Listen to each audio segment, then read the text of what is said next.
Morning, everybody. Happy Father's Day. This morning's scripture comes from the New Testament and the Old Testament. First book of Thessalonians, chapter 2, verses 11 through 12. For you know how, like a father with his children, we exhorted each one of you and encourage you and charge you to walk in a manner worthy of God, who calls you into his own kingdom and glory. And then Proverbs 13:24. I'm sure everybody knows this. Whoever spares the rod hates his son, but he who loves him is diligent to discipline him. And I bring that up because of all the chaos that we're seeing that's happening today in our world and in our country. And it reminds me of how crucial and essential it is for a father to be an example, demonstrating strength, kindness, grace, forgiveness, and fortitude to one's children. Fathers who accept personal responsibility and strive to do what is right, regardless of how society views it. Men are supposed to be the wall that protects and defends the family. Mothers are the ones who nurture and care for the family, and together the two can be quite amazing. Both complement each other, allowing each to grow and rise beyond what they had dreamed possible, supporting each other in times of happiness and in times of sorrow. And the children experiencing this growth are able to realize the importance of such a relationship. It seems to me, from what I've recently seen in the last couple of weeks, that that timeout generation didn't really work out like it should have. Discipline is essential, and corporal discipline, when used appropriately, can provide the guidance a child needs. As a father, I can count on one hand the times that I spanked my kids. I didn't want to do it. In fact, it hurt me to do so. But I knew that there had to be an epiphany, a life moment that they would remember. Now, the key element when you discipline a child with corporal punishment is that you never do it emotionally. Because when that happens, you actually hurt the child physically. I remember as a child, my mother would tell me and my younger brother to stop whatever it was we were doing, and we would just continue to carry on. Didn't care, clueless. And then all of a sudden, she started rattling in the pots and pans, looking for that spatula. And we'd run to the bedroom and shut the door. And we'd pray, oh, please don't find us. And half the time I think she did that just to get us out of her hair. But I remembered that. And naturally, looking back on it, she did that more for the psychological effect of getting us to our room to be quiet. Now, there was a time or two she used it on us, but it was more that. And it was us that made it feel worse than what it was. And as a father, I believe it is imperative that we accept the responsibility for our children, teaching, showing, and guiding them. I remember, as a single parent with 4 kids at home, it was a huge struggle. Naturally, I'd buy my kids whatever I could, brand new, and I would get what I needed secondhand if I could find it. I never complained about my situation, and just occasionally wondered what I did for it to happen to me. Well, now I know. My kids, when they got older, realized and understood the sacrifices that I had made on their behalf, never taking credit for it, and I earned their respect as adults, and I love them truly. And it's a truth that we don't always understand why things happen to us, but we need to trust that God is in charge and leave it to Him while we continue to move forward as Christians with our personal ministry. When I was growing up, I had two neighborhood dads. Mr. Dixon was to the left of us, and my mom was best friends with Mrs. Dixon. And Mr. Spade across the street, who had 3 boys and 2 daughters, and I was best friends with his son Steve. And I remember my dad had cut this huge hole in the wall of our kitchen, and he had this big air conditioner. Now, we didn't have central air, we had window units, but this thing was probably a 2,500 BTU unit or whatever. And so my dad was in his late 50s trying to put this in, and my mom's like, you need to call Mr. Dixon, Mr. Spade, get him over. So I went up to their bedroom, and I called Mr. Dixon and Mr. Spade, and I said, my dad needs help. Less than 1 minute later, they come barging through the door into the kitchen. And they helped Dad put that air conditioner up. And as I was watching this, I thought to myself how fortunate I was to have 2 outstanding neighborhood dads. Because they had just as much influence on me at times that my dad did. And I remember Mr. Spade worked at the shipyard, but he always was a landscaper. He always had side jobs going on. And so when his boys were busy, he'd ask me if I wanted to earn some money. I remember this one time, he had to plant these bushes. And he's like, I need you to dig the holes. I said, okay. Well, he gave me post hole diggers. And I had to dig 20 holes. And it was clay. And it took me like 4 hours to do that. But I made $50 cash. And I was like, oh, I'm rich. Yeah. And that planted the seed for me to realize that whatever I decided to do, I wasn't restricted to just doing that. I could do other things. And he had actually planted what it was to be an entrepreneur for me. And he's having his 85th birthday, I think next week. And one of his daughters reached out, and I said, well, I'm going to send him a card, and I want you to read the card to everybody. And it was thanking him for instilling that in me, because it's made me a better person and more motivated to succeed.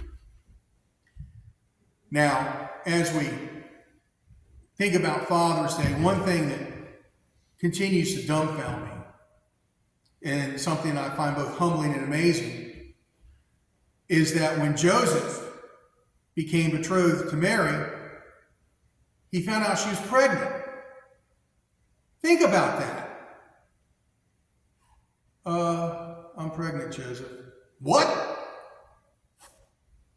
Now, Joseph was eventually informed that Mary was pregnant with Christ.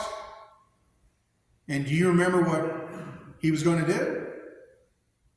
Joseph was going to leave Mary. Yet an angel appeared and instructed him to take care of Mary as his wife. Now, I've never truly thought about this at length, but let's put this in perspective. Joseph was a descendant of David, the greatest king of the Israelites. And who's Joseph? Just an average guy. Just happens to be down the line of David. He's a carpenter, probably soft-spoken, probably at times have been compared to his ancestor, and he probably feels like he's actually an average Joe. Nobody special. And then he finds out that his betrothed is pregnant, but oh, it's not just a regular pregnancy. It's the coming of the Messiah. Joseph didn't get the wind knocked out of him. He was hit right between the eyes with the biggest truth that had ever been told. Imagine the overwhelming feeling he had being just an average guy with a trade. The doubt and the uncertainty, I'm certain, were taking a good hold on him. Why me? What am I going to do? How am I going to handle this? Probably we're all going through his mind. The immensity of that moment must have been just tremendous. Yet, he overcame that challenge. And he was able to love Christ as his own. In time, he and Mary had children of their own.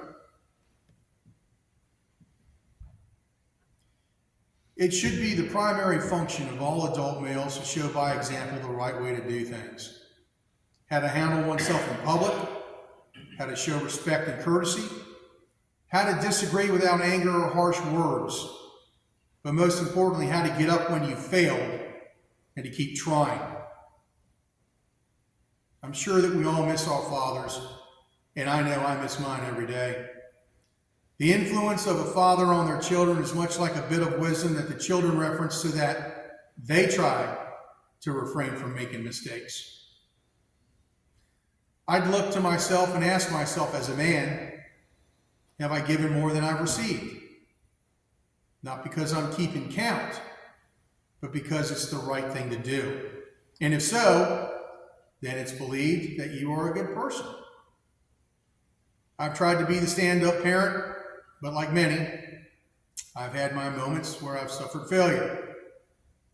Failure in patience, understanding, and forgiveness.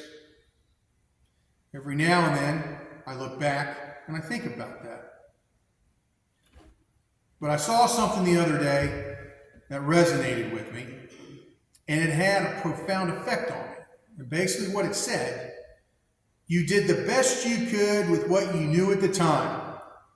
Don't let your newfound wisdom lead you to condemn yourself over old struggles. Forgive yourself and move forward. And that's a hard thing to do, because sometimes we get caught in that looking back trap. I could have done this, I've done it this way, I've done it that way. That right there was something I needed to hear for years, and now I completely understand it. I plan on passing this jewel of insight to my kids and to my grandkids. As a father and a grandfather, those are key life moments that I hope will last with my family. Most of us hope that we have a lifelong positive effect on those we have known, family, friends, co-workers, and etc. Yet as a man, a husband, father, grandfather, and uncle, I hope that I've been able to do what the good Lord wants me to do. And I can say that during my hospital stay, my eyes were open, if you will.